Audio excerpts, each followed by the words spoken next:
Well, as expected, nothing real rough and tumble in terms of our weather this afternoon, but what we have coming in tonight could be a lot more robust. So we'll talk about that, and now a wind advisory issued for tomorrow. All of that coming up straight ahead.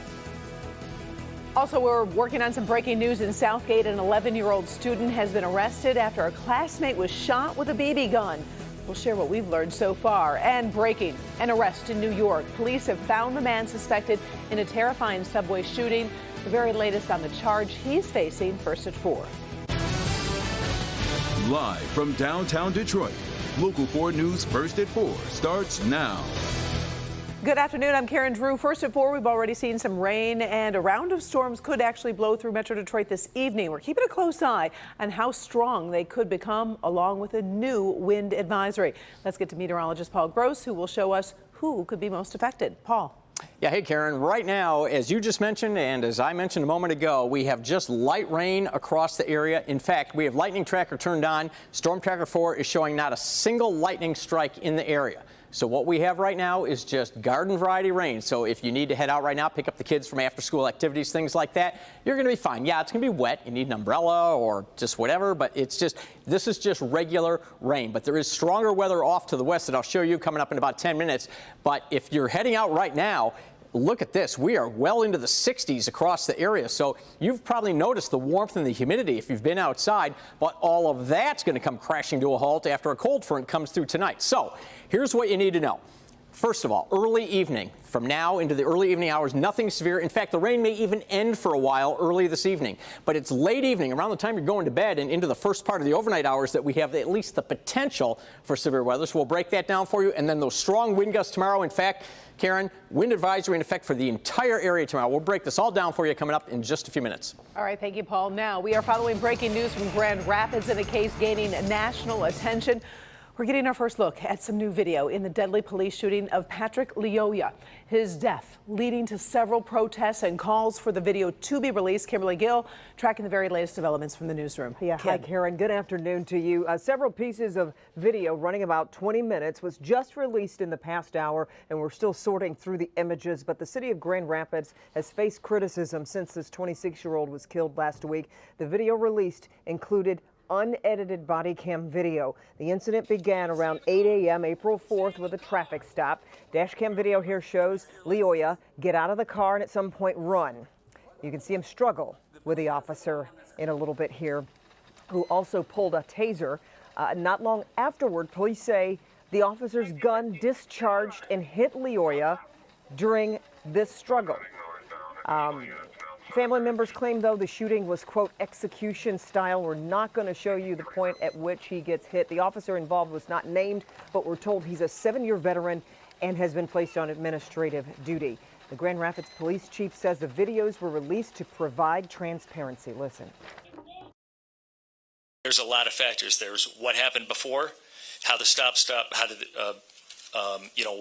why the foot pursuit. There's what happens after, when CPR was started. I've been asking about that. How long did the body stay on scene? So there's a range of questions. I don't have all those answers because this is not a Grand Rapids Police Department investigation. What I wanted to do today was provide to you the basic information that I have in the spirit of transparency on the use of force incident itself. And Michigan State Police now have taken the lead on this investigation. Once that's completed, the case will be forwarded to the Kent County Prosecutor's Office to determine if charges will be filed. Our Sean Lay is in Grand Rapids tonight. He'll take a closer look at the video and how this all played out when you join us tonight on Local 4 News at 5 and at 6. For now, we'll send it back to you, Karen. All right. Thank you, Ken. Sure. Also have some breaking news as the suspect in a New York subway attack has just been charged with a federal terror offense.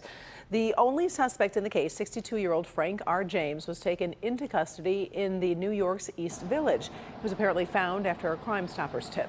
While an exact motive is unknown, police are examining social media videos in which James criticized the U.S. as a racist place. The number of injured has been now raised to 29. 10 were shot. All are expected to recover. Busy news day. Also on the scene of a BB gun shooting at an elementary school over in Southgate. Police say an 11-year-old student brought the BB gun to Shelters Elementary School and it was fired during recess. One student was shot in the back and has a minor injury. Police say a resource officer was called and the 11-year-old was taken into custody. Prosecutors will decide whether to pursue charges. We've got a crew at the school. We'll have a live update for you when you join us at 5. We are getting our first and really only look this week at new COVID numbers from the state of Michigan. The health department is now only updating the numbers each Wednesday. So today it is reporting more than 7,700 new cases in the past 7 days. It's a daily average of about 1,100, which is higher than last week's 643, although that was based on 5 days, so it really isn't an exact comparison. Plus, with many people testing at home, the state's official count is obviously underreporting the actual number. That's one of the things our Dr. Frank McGeorge is focusing on. With new numbers coming out weekly, it's kind of hard to get a real-time feel for the trends, but I will say, while things have cooled off in the pandemic locally, it's probably good that people don't stay overly focused on a daily number. The fact is, at this point, with the government having sent free home tests to many households, new case numbers are almost certainly an undercount anyway. Now, the good news is, generally the cases don't appear to be severe, and of course, hospitalization numbers look good. Now, incidentally, coming up at 5, I'm going to talk more about the effect of home testing on the case numbers and what's being done about it. Back to you. All right, thank you, Doc. And we've been waiting on a decision on that fast face mask mandate for planes and trains, and it did come down today. The Biden administration will extend that requirement for 15 days.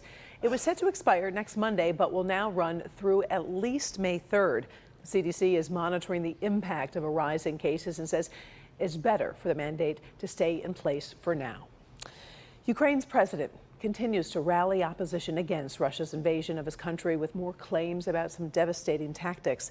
Today, Vladimir Zelensky spoke to the Parliament of Estonia. He says Russian forces have used poisonous phosphorus bombs in Ukraine. He did not provide evidence, and the claim is unverified so far. Zelensky also claims Russia is still forcibly deporting Ukrainians to Russia, and he called for international sanctions to continue to force Vladimir Putin to agree to peace. There was another show of support for Ukraine as the presidents of Estonia, Latvia, Lithuania, and Poland traveled to Kyiv to meet Zelensky. Meantime, President Biden just approved $800 million in new military assistance to fight Russia. The U.S. is already sending 12,000 weapons to fight armored vehicles, 1,400 shoulder-launched Stinger missiles, and 50 million rounds of ammunition. Our coverage of the war continues with an update tonight on Local 4 News at 5:30. CNN reporting the Biden administration could roll out a program as early as next week to start accepting up to 100,000 Ukrainian refugees. A focus on family reunification could send many to Michigan, home to thousands of Ukrainian Americans. Paula Tutman highlights a local organization gearing up to welcome new immigrants, helping them adapt as well as adjust. This is what you could call Refugee School. The nonprofit Hope Care and Beyond is just one organization of many that greets people fleeing danger from other lands who land on our shores to seek peace, prosperity, and belonging. See? Cat. This is the International Friendship Center in Dearborn. Job one, learn English. Not that easy if you didn't grow up with it, says Najiba Rahim, who had to get used to a whole different way of life when she fled Afghanistan and migrated to Michigan 10 short months ago, not speaking a word of the language of what will become her new nation. The hardest thing is my language. And there's a bit of a culture shock because our customs are so different. Yeah, life is different here in Afghanistan. Our culture is different. Here, the woman is freedom. They can do everything. One group of women that we have here, they have never been to school. They have never held a pencil in their hand. So we are doing the literacy program with them. And because women can do anything and everything in this culture, there's much to learn. There is another group of people who are a little bit more advanced. They come in the intermediate level. So we are teaching them English so they are able to communicate and get into the workforce. Hope Care and Beyond works with many other organizations like Samaritas, Catholic Charities, and the state of Michigan, but relies solely on private donations and support from volunteers to bring refugees into the fold of life in the United States. While this location has been very busy with refugees from Afghanistan, it is now simultaneously preparing to help Ukrainian refugees when they arrive in Michigan soon. We also have an International Friendship Center in Warren, and we are getting ready to take Ukrainians. We have already talked to the agencies that are bringing them, the churches that are bringing them and hosting them, and we are ready for them. Najiba has shown a knack for innovating purses. She and her classmates are taught how to sew. Eventually, she'll be encouraged to start her own business after her 5-year path to citizenship. Here, she learns to fit in as another wonderful ingredient in that amazing, complicated thing we call the melting pot of American culture. You know, these organizations do rely on volunteer power, not just for volunteers and help, but also expertise as well as resources. There's a lot of heavy lifting when you talk about displaced and distressed people, and there's a lot of heavy lifting still to come. Karen? All right. Thank you, Paula.